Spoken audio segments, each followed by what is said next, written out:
पत्र के लिए धन्यवाद। कार्यक्रम के सभी श्रोताओं को ध्वनि मित्र पांडुरंग पुराणिक का नमस्कार और अरुण पांडे जी आपको भी नमस्कार। श्रोताओं को अरुण पांडे का नमस्कार। पांडुरंग जी आपको भी नमस्कार हमारी ओर से। अरुण पांडे जी, श्रोताओं तक अपनी बात पहुंचती है ना? लेकिन श्रोताओं का दिल है कि मानता नहीं, जैसी कुछ स्थिति है। क्योंकि हम देख रहे थे कि कार्यक्रम शुरू करने से पहले पांडुरंग जी ने आपके 10 मेल करीब डिलीट किए हैं। जो हमारे बहुत से पुराने श्रोता हैं जो जानते हैं कि मेल आईडी गलत है, वो यहाँ पर अगर हम फरमाइश भेजते हैं तो भी वो फरमाइशें इस आईडी पर भेज रहे हैं। बहुत ही दुखद है। इससे हमारा भी वक्त जाया होता है, क्योंकि इस विषय पर हम चर्चा करते इसकी अपेक्षा किसी श्रोता की प्रतिक्रियाओं का जिक्र करते तो ज्यादा सार्थकता होती। तो चलिए, अब हमें लगता है कि बार बार हम कहें और श्रोताओं तक बात पहुंचे, वो उनको माने, इससे अच्छा है कि अब हम नहीं कहेंगे। इसलिए सोशल मीडिया पर एक जगह हमारे जो श्रोता है अनिल गुप्ता गौंड, उन्होंने लिखा भी था, पांडुरंग जी हमारी नजर पड़ी तो उन्होंने लिखा कि आप ये बातें बार बार अब कहना छोड़ ही दीजिए और ये करिए कि श्रोता 20 बार भी नाम भेजते हैं तो नाम लीजिए अगर मन करे, और नहीं तो खुद से भी छोड़ दीजिए और उनके मेल डिलीट कर दीजिए। क्योंकि वो बहुत से, उन्होंने कहा कि कई श्रोता हैं जो कार्यक्रम हो सकता है सुनते ही नहीं या सुनते हैं तो आदत से मजबूर हैं। तो चलिए, हम श्रोताओं पर ही छोड़ते हैं वो क्या करना चाहते हैं। फिलहाल जो मेल पीकेएलडी के लिए आए हुए हैं उनको शामिल करना शुरू करते हैं। दिलशाद हुसैन और फातिमा सोगरा है ऊंची तकिया मुबारकपुर आजमगढ़ से, और ये लिखते हैं कि हम तो आपके पुराने श्रोता हैं, आप जानते ही हैं। आपका प्रसारण हम अत्यंत रुचि से सुनते हैं। कार्यक्रम आपके अत्यंत रोचक, ज्ञानवर्धक, प्रेरणादायक, मनोरंजक, मनमोहक और हृदय स्पर्शी होते हैं। क्या कहने, ये सोचिए कि रमजान का महीना चल रहा और बहुत ही तल्लीनता से उसके बावजूद इन्होंने वक्त निकाला और एक लंबा सा मेल भेजा है।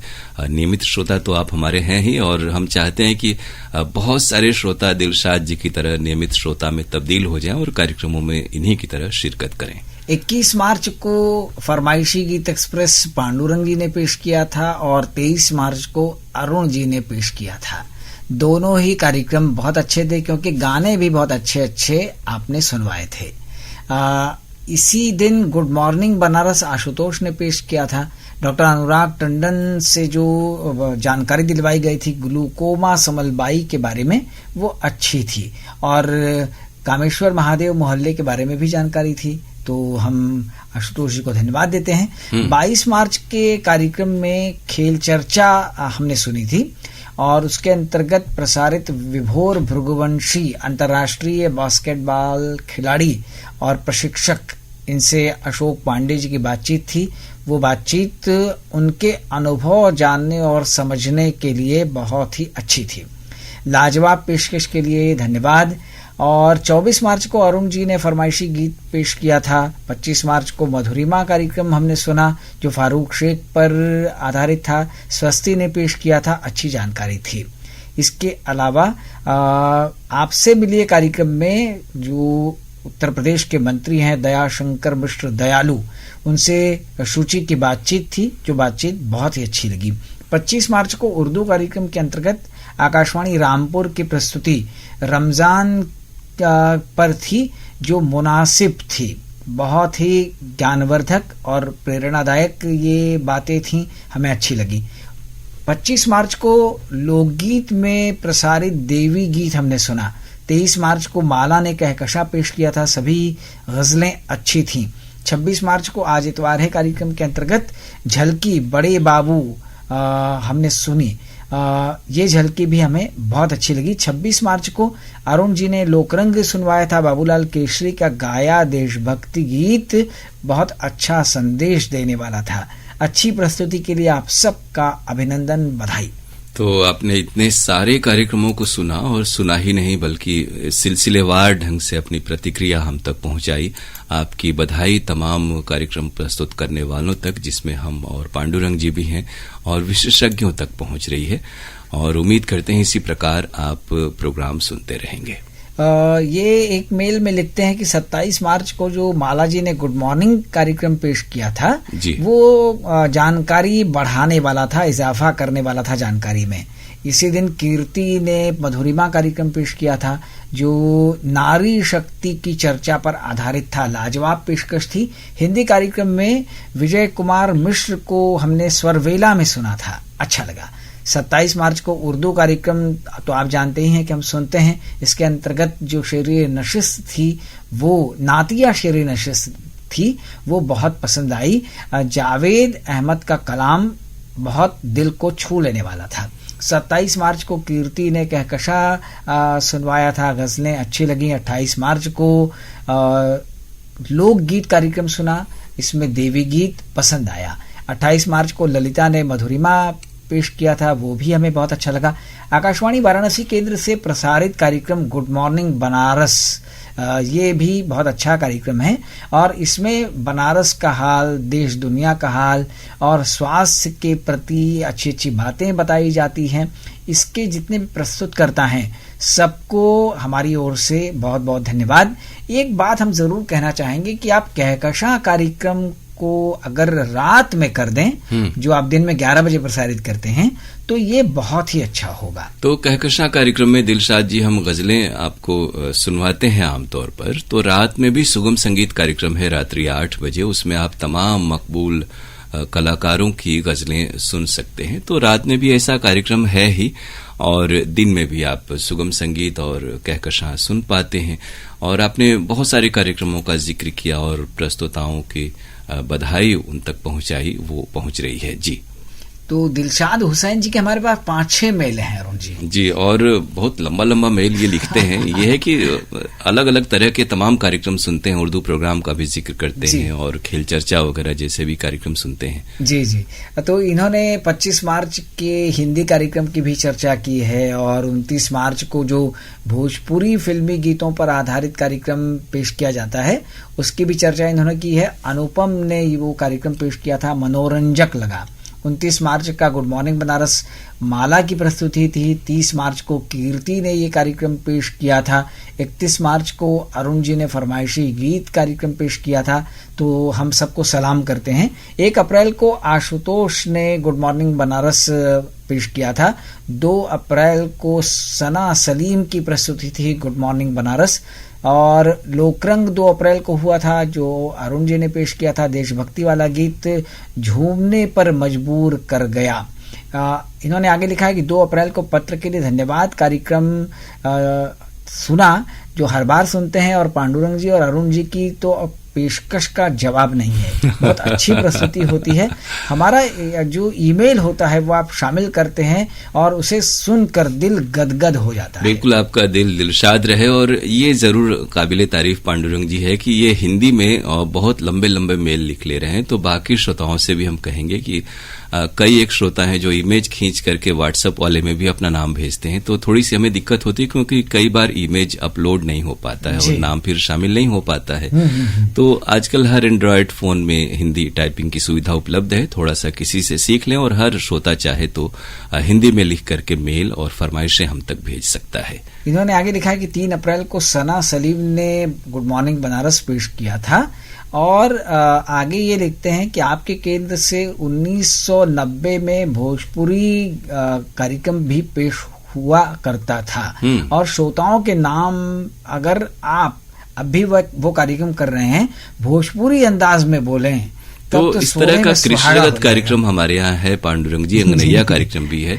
और सामान्य कार्यक्रमों में भोजपुरी में उद्घोषणा होती हो ऐसा मुझे नहीं लगता, क्योंकि हमारा जो ये केंद्र है वो हिंदी का केंद्र है और खड़ी बोली में हम उद्घोषणाएं वार्ताएं प्रसारित करते हैं। लेकिन जो ग्रामीण हैं, किसान हैं और जो घरेलू महिलाएं हैं ग्रामीण इलाकों की, उनके लिए हम खासतौर से अंगनैया कार्यक्रम लोक भाषा में और कृष्णगत कार्यक्रम अवश्य प्रसारित करते हैं। और उसमें जो भेंट वार्ताएं भी होती हैं उसमें भी हमारी कोशिश होती है कि विशेषज्ञों से भोजपुरी में सवाल पूछे जाएं और अगर जहां तक हो सके वो उत्तर भी भोजपुरी में दें। जी, एक इन्होंने लिखा है कि 90 के दशक में आकाशवाणी लखनऊ से एक कार्यक्रम आया करता था मजदूर मंडल, जो आप रिले किया करते थे। और उस कार्यक्रम में एक दिन जुमा के दिन श्रोताओं के पत्रों पर आधारित फिल्मी गानों का प्रसारण होता है। हमें आज भी उसकी याद आती है। अगर आप उसी तरह का कोई कार्यक्रम शुरू करें तो अच्छा लगेगा। वैसे कार्यक्रम जितने भी हैं आकाशवाणी वाराणसी के वो बहुत अच्छे हैं और आकाशवाणी का वाराणसी केंद्र नंबर 1 पर है, जो श्रोताओं की मीठी मीठी बातों से पता चलता है। तो इसमें बिल्कुल आपने सही कही आखिर में जो बात कि श्रोताओं की जो बातें होती हैं वही हमारे कार्यक्रमों में चार चांद लगाती हैं और हम सबकी कोशिश होती है कि आपको पर्याप्त सहभागिता मिले हमारे श्रोताओं को किसी भी कार्यक्रम में और उनकी बात हम तक पहुंचे और उनको हम अपने जवाब से संतुष्ट कर सकें। पत्र के लिए धन्यवाद कार्यक्रम की सफलता भी इसी भाव में निहित है। और जहां तक लखनऊ से रिले होने वाले उस कार्यक्रम का आपने जिक्र किया, तो बहुत सारे उस तरह के कार्यक्रम अभी हमारे केंद्र से प्रसारित होते हैं, तो उन कार्यक्रमों को सुने। और वक्त के साथ हमें बदलना पड़ता है। एक समय की बात है पांडुरंग जी, जब हम लोग छोटे थे बचपन में, तो मैदान में पर्दा लगाकर फिल्में दिखाई जाती थी रात के समय में। लेकिन अब तकनीक ऐसी आ गई है कि हर हाथ में मोबाइल है, जब चाहे आप गाने सुन सकते हैं, फिल्में देख सकते हैं। तो वक्त के साथ थोड़ा सा दिलशाद जी बदलना पड़ता है और पीछे लौटना मुमकिन नहीं हो पाता। बहरहाल बहुत अच्छा मेल आपने लिखा, हम आपके अगले मेल का इंतजार करेंगे। बहुत शुक्रिया हम आपको कह रहे हैं। जमानिया गाजीपुर के सुरेश जायसवाल, उर्मिला, दीपक और स्वाति जायसवाल का ये मेल है। ये भी हमारे नियमित श्रोता हैं। इन्होंने लिखा है कि 31 मार्च को गुड मॉर्निंग बनारस सुना, दिल को छू गया। उस दिन विशेष बात ये रही कि उस दिन डॉक्टर नीरज खन्ना जी उस प्रोग्राम में आए थे और शुगर के बारे में उन्होंने जो टिप्स बताए बहुत ही लाभकारी थे। सना की पेशकश थी। आकाशवाणी वाराणसी को बहुत बहुत बधाई। 31 मार्च को ही अरुण जी ने व्हाट्सएप फरमाइश पेश किया था, मुझे पसंद आया और उनका अंदाज दिलकश था, मन को आह्लादित कर देता है। अरुण जी को भी बहुत बहुत धन्यवाद। 2 अप्रैल को लोकरंग सुना, जो अरुण जी ने ही पेश किया था। बहुत सारे मैसेजेस शामिल हुए थे, बहुत बहुत बधाई। 2 अप्रैल को ही जो आपका नियमित प्रायोजित कार्यक्रम आता है स्वास्थ्य में विजयते, जिसमें डॉक्टर नीरज खन्ना से पांडुरंग पुराणिक जी की बातचीत होती है, बहुत ही ज्ञानवर्धक थी। डॉक्टर नीरज खन्ना जी इतनी सरल भाषा में इतनी अच्छी अच्छी बातें बताते हैं कि जैसे लगता है कि गागर में सागर, सारी चीजें समझ में आ जाती हैं। इसके लिए आप सबको, उन दोनों को बहुत बहुत बधाई। वास्तव में डॉक्टर नीरज खन्ना जो है, उनके बातचीत करने का जो अंदाज है, बताने का जो अंदाज है, वो लगता है पांडुरंग जी कि हम बस उन्हें सुनते रहें। इतनी मधुर वाणी है और दिल की गहराइयों तक उतर जाता है उनका अंदाज। तो आपकी बधाई इस प्रोग्राम के जरिए उन तक पहुंच रही है और हमारे अन्य कार्यक्रम आपको पसंद आए और हम आपके प्रति बहुत ही शुक्रिया अदा करते हैं। सुरेश जी, अरुण जी, ये मेल आया है गांव परसा टोला, अंबागढ़ चौकी, जिला छत्तीसगढ़ से ओम प्रकाश मसीहा, सिलोचनी खुमेंद्र मसीहा और तुषारणी मसीहा का। इन्होंने लिखा है कि गुड मॉर्निंग बनारस जो 29 मार्च को प्रसारित हुआ था, माला ने पेश किया था, बहुत ही अच्छा था। सुबह की चाय हमें जैसे तरोताजा कर देती है और चाय सुबह शाम ही ली जाए तो फायदेमंद है, ज्यादा पीने से पाचन शक्ति प्रभावित होती है। कहीं ऐसा तो नहीं कि ये गुड इवनिंग बनारस शुरू करने का इशारा कर रहे हो, क्योंकि गुड मॉर्निंग बनारस का जो कॉन्सेप्ट था वो यही था कि जो ताजा तरीन खबरें हैं, गतिविधियां हैं, उनसे हम सुबह के वक्त में श्रोताओं को अवगत करा दें और वो तमाम चीजों से तैयार होकर के दिन की जो चुनौतियां हैं उनका सामना करने को अपने को मुफीद बना सकें। तो इस कार्यक्रम की सफलता इसी में है और साथ में साथ उसमें एंटरटेनमेंट यानी गीतों का जो तड़का है वो तो है ही।